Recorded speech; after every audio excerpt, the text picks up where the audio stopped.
एक शहर जहाँ की खूबसूरती बेमिसाल थी और जहाँ की क्रूरता भी उतनी ही बेमिसाल थी, जहाँ कला को खून पसीने से नहीं बल्कि खून से सने पैसों से गढ़ा गया था। ये कहानी है पुनर्जागरण के दौर के फ्लोरेंस की। यहाँ की हर शानदार इमारत के पीछे महत्वाकांक्षा, लालच और सत्ता की एक स्याह कहानी छुपी है। तो आइए फ्लोरेंस के इस सुनहरे दौर के पीछे छिपे काले रहस्यों की पड़ताल करते हैं। सपनों का शहर सुनने में कितना अच्छा लगता है ना? मार्क ट्वेन ने जब फ्लोरेंस को देखा तो उन्हें भी यही लगा। लेकिन जैसा कि हम जानते हैं, हर सपने के पीछे एक हकीकत होती है, और फ्लोरेंस की हकीकत एक बुरे सपने जैसी थी। ट्वेन ने जो खूबसूरती देखी वो तो कहानी का सिर्फ एक हिस्सा थी। दूसरा हिस्सा था बेरहम बैंकिंग, राजनीतिक साजिशें और हिंसा का। ये कड़वी सच्चाई है नहीं कि जिन पैसों से कला की सबसे खूबसूरत चीजें बनी, उन्हीं पैसों ने भारी भरकम ब्याज वसूल कर लोगों की कमर तोड़ दी।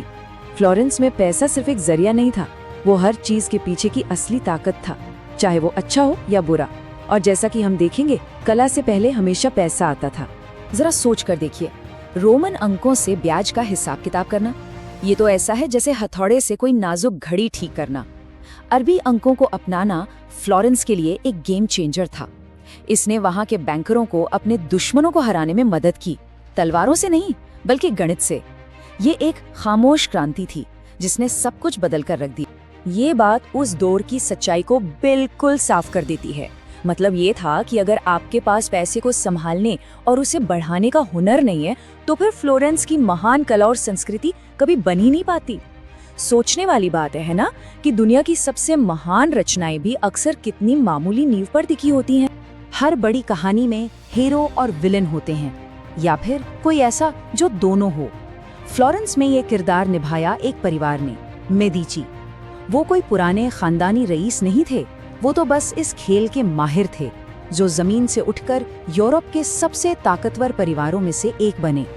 उनकी कहानी महत्वाकांक्षा की एक मिसाल है, और इस बात की भी कि सत्ता पाने के लिए क्या क्या कीमत चुकानी पड़ती है। सोचिए जरा, टस्कनी की पहाड़ियों से ऊन का व्यापार करने वाला एक परिवार फ्लोरेंस के बड़े शहर में आता है। उनके पास अपनी अक्ल और कामयाबी की जबरदस्त भूख के सिवा कुछ नहीं था। फ्लोरेंस के पुराने खानदानी रईस मेडिची परिवार का मजाक उड़ाते थे, उन्हें नया नया पैसा कमाने वाले गवार समझते थे। उनके राज चिन्ह को देखकर कहते थे कि ये तो दवा की गोलियां हैं, पर उन्हें क्या पता था कि ये बाहरी लोग ही एक दिन उनके मालिक बनने वाले थे। ये एक ऐसा जुआ था जो या तो सब कुछ बना देता या सब कुछ तबाह कर देता। जियोवानी दे मेडिची ने अपना सारा पैसा एक ऐसे आदमी पर लगा दिया जिसे सब एक हारा हुआ केस मानते थे, एक समुद्री डाकू जो पोप बनना चाहता था। सुनने में बिल्कुल पागलपन लगता है ना? लेकिन ये तीर निशाने पर लग गया। जब बाल्दासारे कोसा पोप जॉन 23 बना, तो मेडिची सिर्फ अमीर नहीं बने, वो तो भगवान के बैंकर बन गए। एक ऐसी हैसियत जिसने उन्हें बेहिसाब ताकत। ये तथ्य कि पोप जॉन 23 जैसा इंसान चर्च के सबसे ऊंचे पद पर बैठ सकता है, आपको उस जमाने के बारे में सब कुछ बता देता है। वो एक ऐसी दुनिया थी जहां सही और गलत, पाप और पुण्य सब कुछ धुंधला था।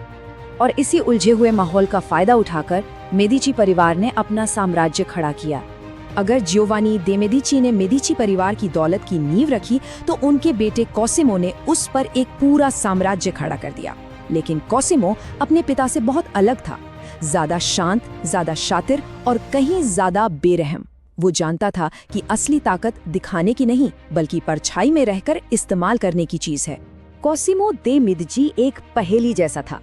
एक तरफ तो वो एक पढ़ा लिखा विद्वान था जो अपनी लाइब्रेरी में घंटों पुरानी किताबें पढ़ता था, और दूसरी तरफ वो एक शातिर खिलाड़ी था जो पर्दे के पीछे से पूरी सियासत को अपनी उंगलियों पर नचाता था।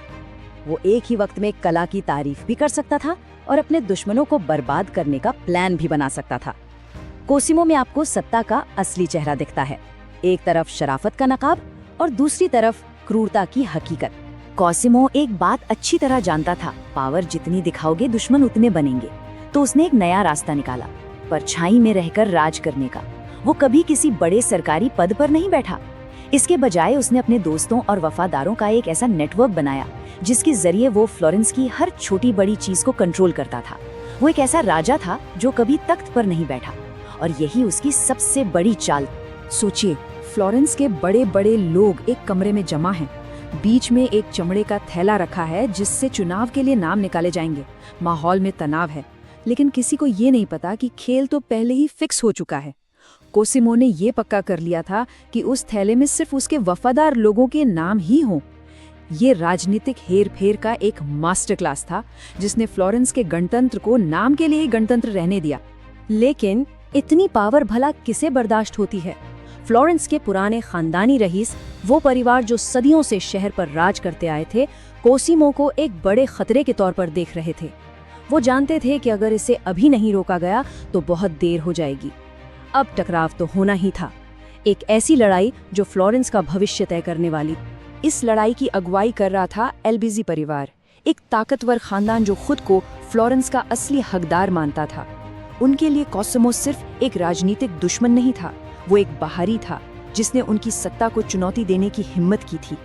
एल्बीजी परिवार के लिए लड़ाई अब सियासत की नहीं बल्कि इज्जत की बन गई थी।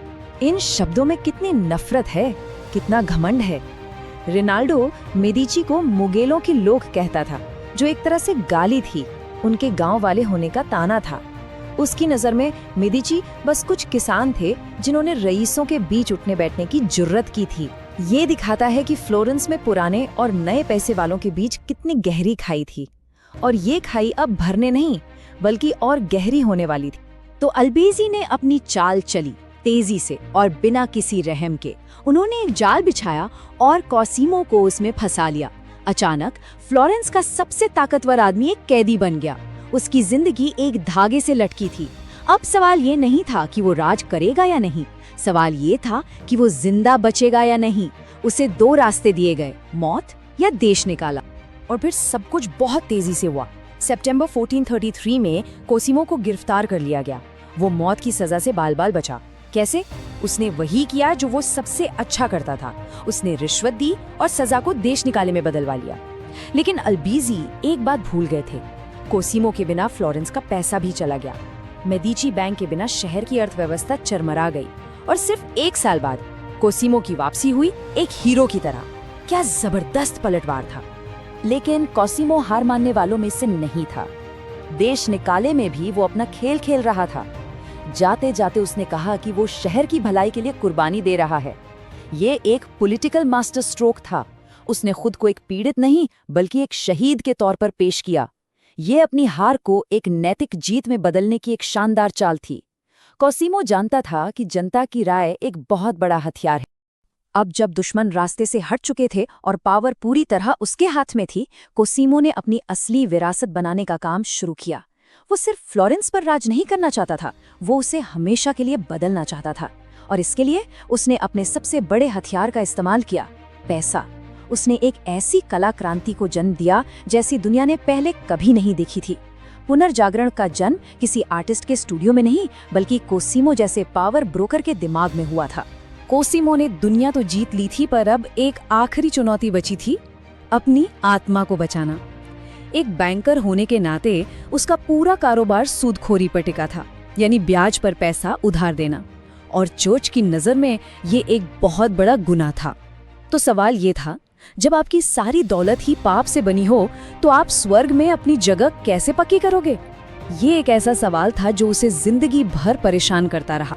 देखिए, उस जमाने में नरक कोई मजाक नहीं था। लोगों के लिए वो एक असली जगह थी, और कोसिमो जैसे बैंकरों के लिए तो नरक में एक स्पेशल जगह रिजर्व थी, जलती हुई रेत जहां उन्हें हमेशा के लिए तड़पना था। ये ख्याल ही रूह कांपा देने वाला था। कोसिमो की दौलत ही उसकी सबसे बड़ी ताकत थी और उसका सबसे बड़ा श्राप भी। तो एक बैंकर की तरह कोसिमो ने इस प्रॉब्लम का एक बिजनेस सॉल्यूशन निकाला। उसने अपनी आत्मा को लॉन्डर करने का फैसला किया, मतलब अपने गुनाहों के खाते को अच्छे कामों से बैलेंस करने का। कैसे? उसी पाप की कमाई से वो चर्च के लिए कला और शानदार इमारतें बनवाएगा। ये एक तरह से उसकी आत्मा का इन्वेस्टमेंट था। उसे उम्मीद थी कि अंत में जब हिसाब किताब होगा तो वो स्वर्ग का रास्ता खरीद चुका होगा। कोसिमो ने उस दौर के कुछ सबसे हुनरमंद लेकिन सनकी कलाकारों पर पैसा लगाया। एक आर्टिस्ट था फ्रा फिलिप्पो लिपी। था तो कमाल का पेंटर, लेकिन उतना ही बड़ा अय्याश। कहते हैं कि एक बार कोसिमो को उसे कमरे में बंद करना पड़ा ताकि वो पेंटिंग पूरी करे। तो भाई साहब ने चादरों की रस्सी बनाई और खिड़की से कूदकर भाग गए। ये कहानी उस दौर की जंगली बेलगाम ऊर्जा के बारे में बहुत कुछ बताती है, जहाँ जीनियस और पागलपन साथ साथ चलते थे। कोसिमो दे मेडिची ने एक बैंक को एक रियासत बना दिया था। उसने परछाई में रहकर राज किया और देश का पिता कहलाया। लेकिन मेडिची परिवार की कहानी अभी खत्म नहीं हुई थी। कोसिमो तो बस शुरुआत था, उसने तो सिर्फ नींव रखी थी। इस साम्राज्य को इसकी सबसे बड़ी ऊंचाइयों तक और इसकी सबसे गहरी खाइयों तक ले जाने वाला था उसका पोता। हमारी अगली कड़ी में हम उस शख्स से मिलेंगे जिसे दुनिया लोरेंजो द मैग्निफिसेंट के नाम से जानेगी।